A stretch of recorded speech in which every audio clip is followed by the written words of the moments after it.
You will hear two students, Jacinta and Lewis, discussing a holiday they are planning in Queenstown, a tourist center in New Zealand popular with young people. First, you have some time to look at questions 1 to 6 on page 88.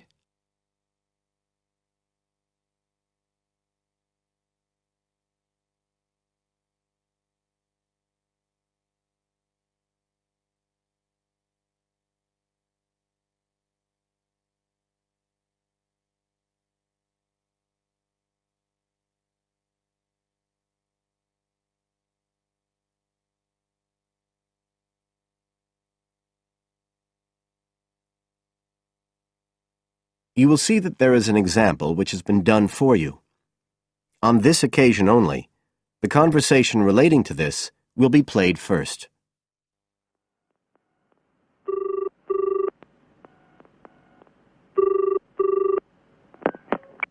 Hi, Lewis. It's Jacinta here. Oh, hi, Jacinta. I was just going to call you.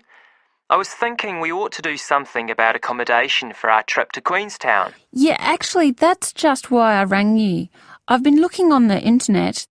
There was one place that looked okay called Traveller's Lodge, but when I checked availability for January, when we're planning to go, I found it was fully booked. Right.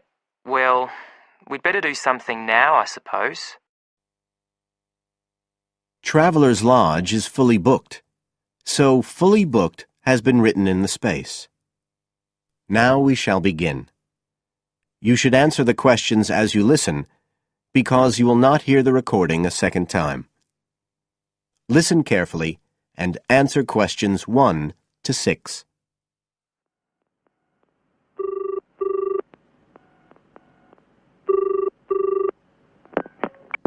Hi, Lewis. It's Jacinta here. Oh, hi, Jacinta. I was just going to call you. I was thinking we ought to do something about accommodation for our trip to Queenstown. Yeah, actually, that's just why I rang you. I've been looking on the internet. There was one place that looked okay called Traveller's Lodge, but when I checked availability for January, when we're planning to go, I found it was fully booked. Right. Well, we'd better do something now, I suppose. I've actually got a list up here on the computer. There's one place called Bingley's that looks possible. It's $1975 a night. That's US dollars. They quote all the prices in US dollars. So that's about 26 or 27 New Zealand dollars. That's okay. That'll be in a dormitory, is it? Yeah, they say 8-bed dorms, and the hostel's right in the town centre, and they've got a cafe. They have theme nights every weekend, whatever that means. Oh, you know, like certain sorts of food and music. And people might wear special clothes like that Egyptian evening we went to last year. Oh, okay. What else? They've got a sun deck area, and then all the usual things, internet access and so on. Sounds good. Was there anywhere else? Yeah, a couple more places. There's one called Chalet Lodge, which is just 18 US dollars. That's for a bed in a 12-bed dorm. They do single and family rooms as well. It looks as if it's a bit out of town. Says it's got an alpine setting, a quiet alpine setting. What do you think? Not sure. Oh, but actually, it's not far out at all. It says 10 minutes walk from town, so... Oh, and it says it's children friendly. I'm not so sure about that. What about the third place? That's called Globetrotters. Let's see. They do private rooms or 5-bed dorms for $18.50. It's in the centre, just by the lake, and that includes breakfast. Didn't the other two? I don't think so. They didn't mention it, so probably not. Oh, and it says something about a free skydive. Wow. Don't know if I'm all that keen on jumping out of aeroplanes. Oh, actually, what it says is you can win a chance to do a skydive. They give one away every day to one of the guests. Well, if I win it, you can do it. Anyway, do they have room? Yeah, I checked the availability. Shall I go ahead and book there then? Fine. You now have some time to look at questions 7 to 10 on page 89.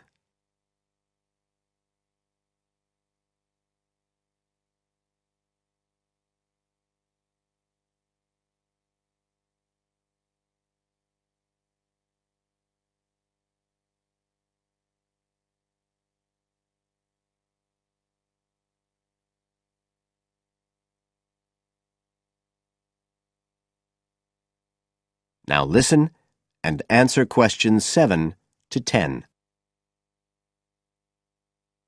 I was looking at what there is to do too.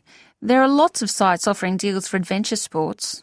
I suppose we have to do a bungee jump. Why?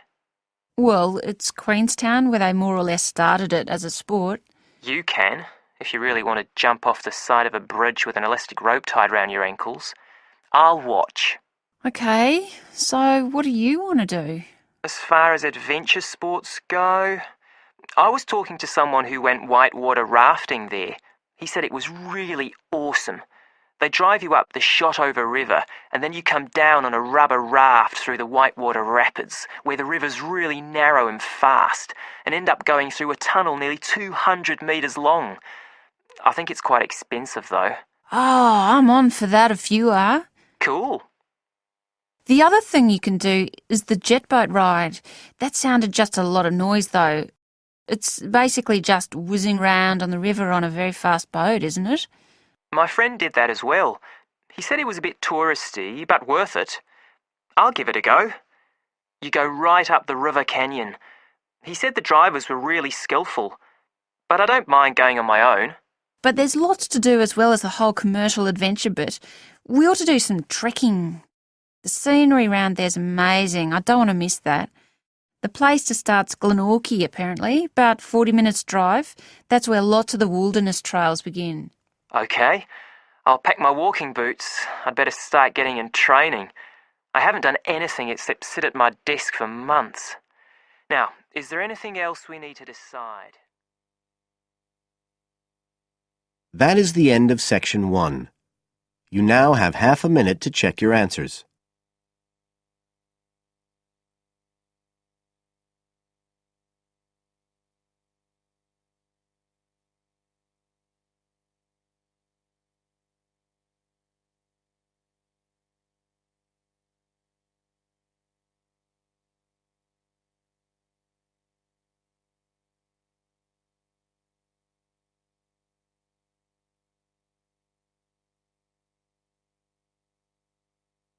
Now turn to section 2 on page 90.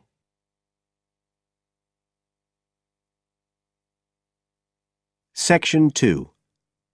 You will hear a local radio program about cycling courses in London. First, you have some time to look at questions 11 to 14 on page 90.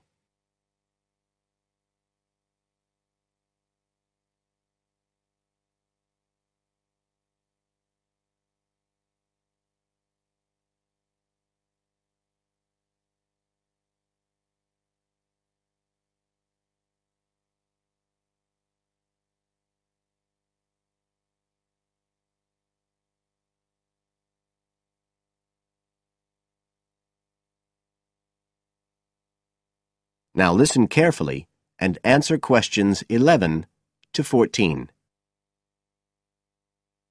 There's been a great deal of interest lately in encouraging people to use bicycles instead of cars as a means of transport. But not everyone is confident about riding a bike at the best of times, let alone in the middle of a city like London. Jack Hayes is a professional trainer who works for a London-based company, City Cyclist, which provides cycle training for the public. What exactly does City Cyclist do, Jack? Well, our basic purpose is to promote cycling as a sustainable form of transport. We believe the best way to promote cycling is to teach people to use their bikes safely and with confidence. In European countries, people all learned from their parents, and they also learned in school. And when I tell them I teach people to ride bikes, they laugh. They think it's crazy. But here in London, it's completely different. You're approaching the point where a whole generation of people have grown up not being allowed by their parents to cycle because it was considered to be getting too dangerous, and so, in turn, they can't teach their children. We believe in realistic training. So, if someone wants to use a bike regularly, say to get to work or school, we aim to train them by teaching them to ride on the actual roads they'll use, so they can develop the basic skills they need and build up their confidence that way. At City Cyclist, we believe cycling's for everyone, no matter what age or level of ability or mobility. We do complete beginners and also advanced courses. That's for urban cyclists who want to deal with things like riding in streets with complicated intersections and things like that. We don't promote the use of personal protective equipment for cyclists, and we endorse the policy of the European Cyclists Federation that parents should be allowed to make an informed choice as to whether or not their child wears a helmet.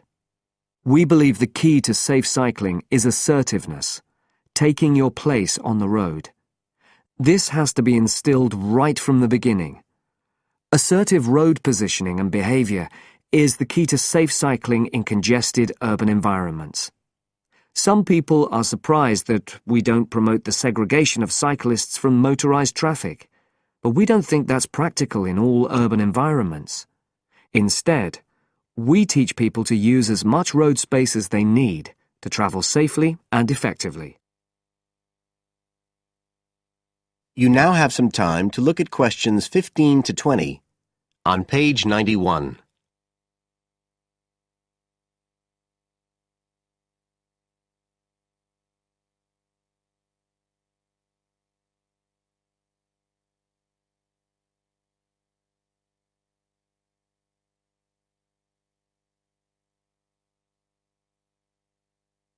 Now listen and answer questions 15 to 20. Now, as well as courses for individuals, City Cyclist provides a number of services for organisations. For example, we can deliver fun, safe cycle training activities at schools, arranging courses so that the disruption of curriculum time is kept to a minimum. As well as this, in order to promote safe cycling, we have provided training courses for employees and staff of local councils. And we are also increasingly looking at developing training courses in companies in order to help employers work towards green transport plans by helping to increase the number of staff cycling to work. Right, so that's a brief summary of what we do.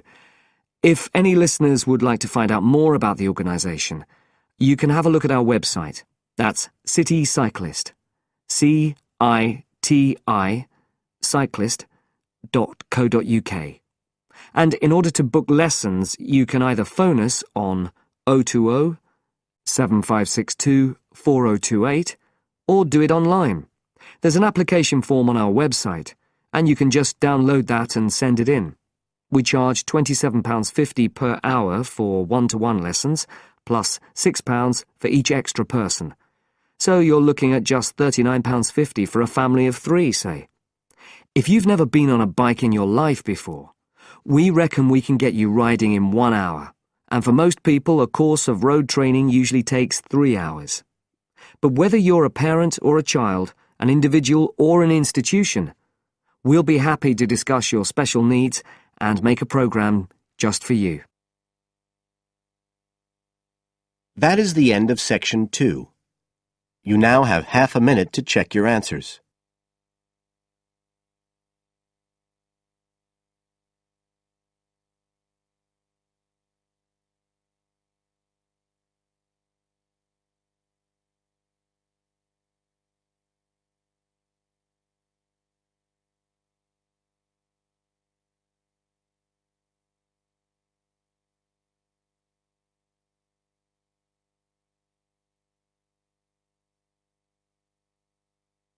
Now turn to section 3 on page 92.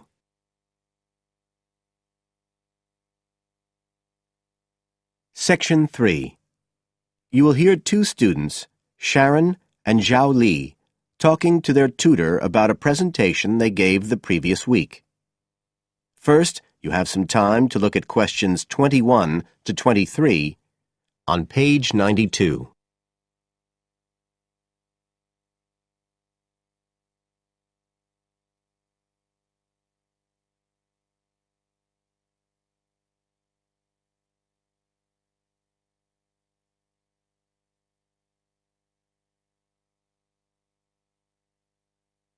Now listen carefully and answer questions 21 to 23. So, Sharon and Zhao Li, in your presentation last week, you were talking about the digital divide, the gap between those who can effectively use communication tools, such as the internet, and those who can't. And you compared the situation here in Northern Ireland with southeast China. Right. So, I asked you to do some self-evaluation, watching the video of your presentation and thinking about the three main criteria you're assessed by: content, structure and technique. What do you think was the strongest feature of the presentation when you watched it? Sharon? Well, I was surprised actually, because I felt quite nervous. But when I watched the video, it didn't show as much as I expected. So which of the criteria would that come under? Confidence? That's not actually one of the criteria as such. Zhao Li? Technique? It's body language and eye contact, isn't it? Well, I didn't think I looked all that confident, but I think that our technique was generally good, like the way we designed and used the PowerPoint slides. So, you both feel happiest about that side of the presentation? Yeah. OK, now on the negative side, what would you change if you could do it again? Well, at first I'd thought that the introduction was going to be the problem, but actually I think that was okay. We defined our terms and identified key issues.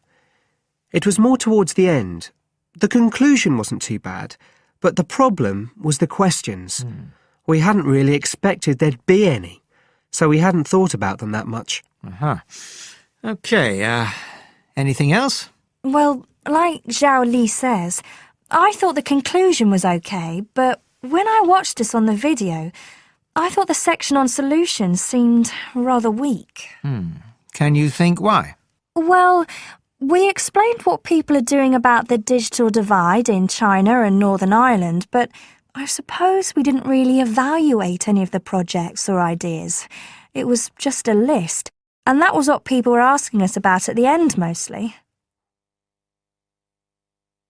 You now have some time to look at questions 24 to 30 on page 93.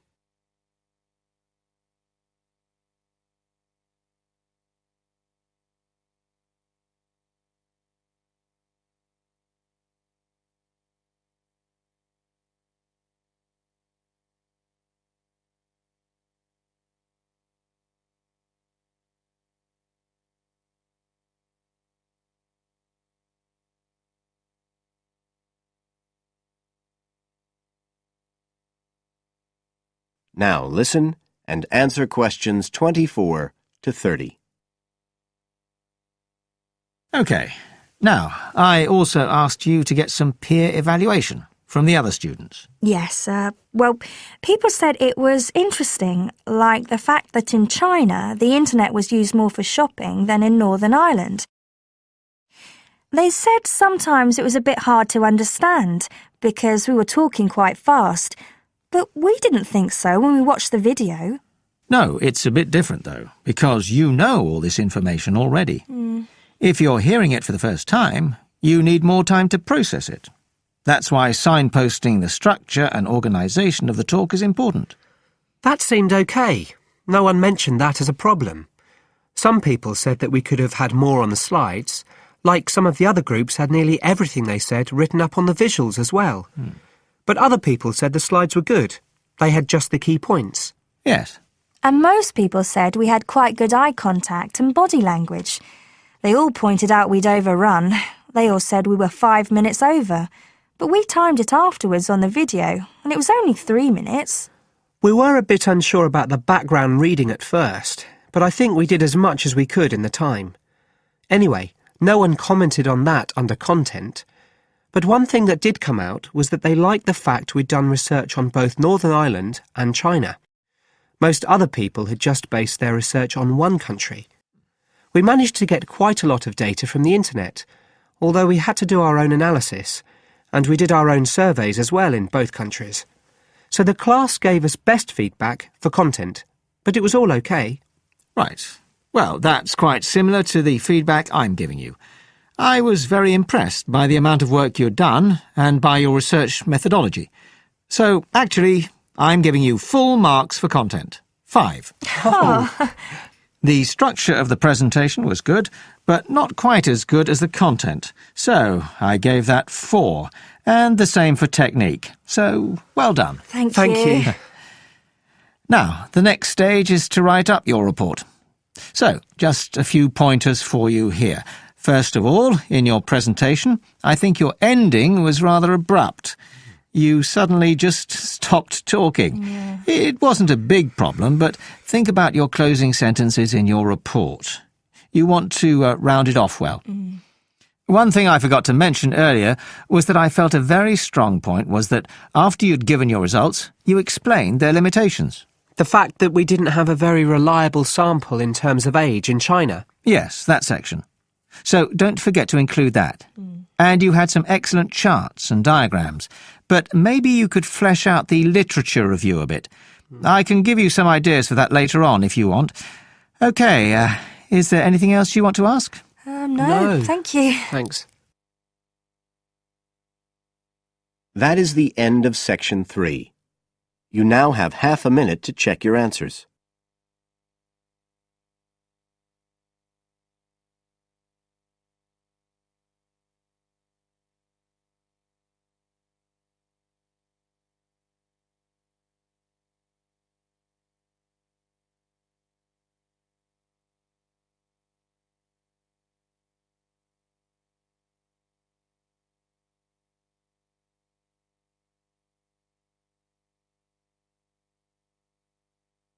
Now turn to Section 4 on page 94.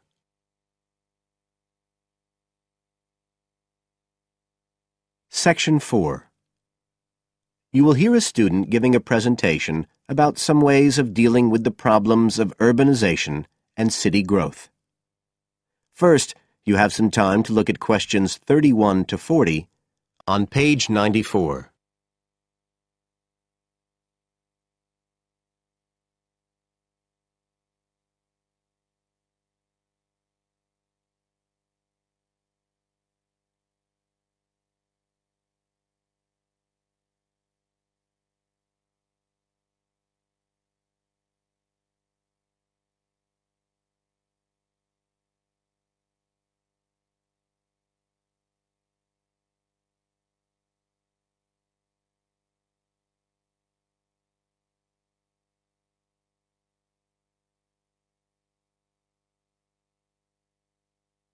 Now listen carefully and answer questions 31 to 40. Well, Adam's just been talking about some of the problems that have resulted from the rapid growth of cities in the last 100 years. Things like housing, sanitation, crime and so on. For my presentation, I'd like to look at some examples of what cities are doing to try to solve some of these problems. As part of its Healthy City program, the World Health Organization, the WHO, has come up with a set of criteria for a healthy city. The WHO says that, amongst other things, a healthy city must provide a clean environment which is also safe. It mustn't be dirty or dangerous for its inhabitants. As well as that, the WHO says a healthy city has got to be able to satisfy its inhabitants' basic needs. That's all its inhabitants, not just the rich ones or the ones with jobs, everyone who lives there. A third criterion, is that it's got to have health services which can be used by all the inhabitants and which they can access easily. The final point's to do with local government. The WHO says this is something that the whole community should be involved in, not just a few powerful politicians or businessmen. So, a healthy city is not just a matter of avoiding illness, that sort of healthiness. It's the way that the whole city works together for the benefit of its population. OK, so what I'd like to do now is to look at some projects in different cities around the world where cities have tried to meet these criteria, to make their cities healthy ones.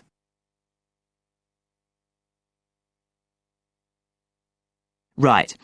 The first project I'm going to discuss took place in Sri Lanka, and this project was called the Community Contract System. Its aim was to improve the places where the poorest section of the population lived, the squatter settlements. Basically, the problem was lack of infrastructure, things like drains, paths, wells for water and so on. So, a program was set in place to construct this infrastructure. But what was different about it was that the residents did this, the people who actually lived there, not people from outside. And this meant that not only did the people end up with improved housing and infrastructure, but also, because they had contracts with the community, it improved their chances from an economic point of view. So that's a way the lives of people in one urban environment were improved. The next project I'd like to discuss took place in the capital city of Mali in West Africa. This project involved setting up a cooperative to try to solve the problems of sanitation in the old central quarters of the city. One of the main problems was a lack of a system for garbage collection, which meant that there were a lot of insects, and this was causing disease. And again, it's interesting to look at who was involved in dealing with this problem. In this case, the cooperative involved students who had graduated from secondary school in getting a system going. As well as that, the cooperative set up a campaign to educate the public about the importance of good sanitation through showing films and setting up discussion groups among the local people, especially women and adolescents. And the outcome was an increased environmental awareness, which led to changes in household behaviour, as well as improved living conditions.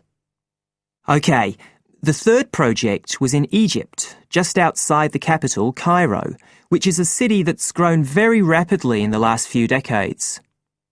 This project was based in a women's centre in a poor area called Makatem. The aim of the project was to support girls, young women from the area from poor families. So these were women who had no education. They'd never been to school, so they were totally illiterate, and they had no chance of getting jobs. At the Women's Centre, they were shown how to sew and how to weave, and once they'd learned these skills, they were given the equipment, a sewing machine or a loom, so that they could make things to sell and have a chance of earning their own living. And this project has meant that these young women have greater status in the community, but as well as that, they can enjoy a better quality of life. So I don't think the problem is that cities are bad. This world and its cities have the resources to provide for the population that lives there. What it takes is a stronger will and a better distribution of resources. That is the end of section 4.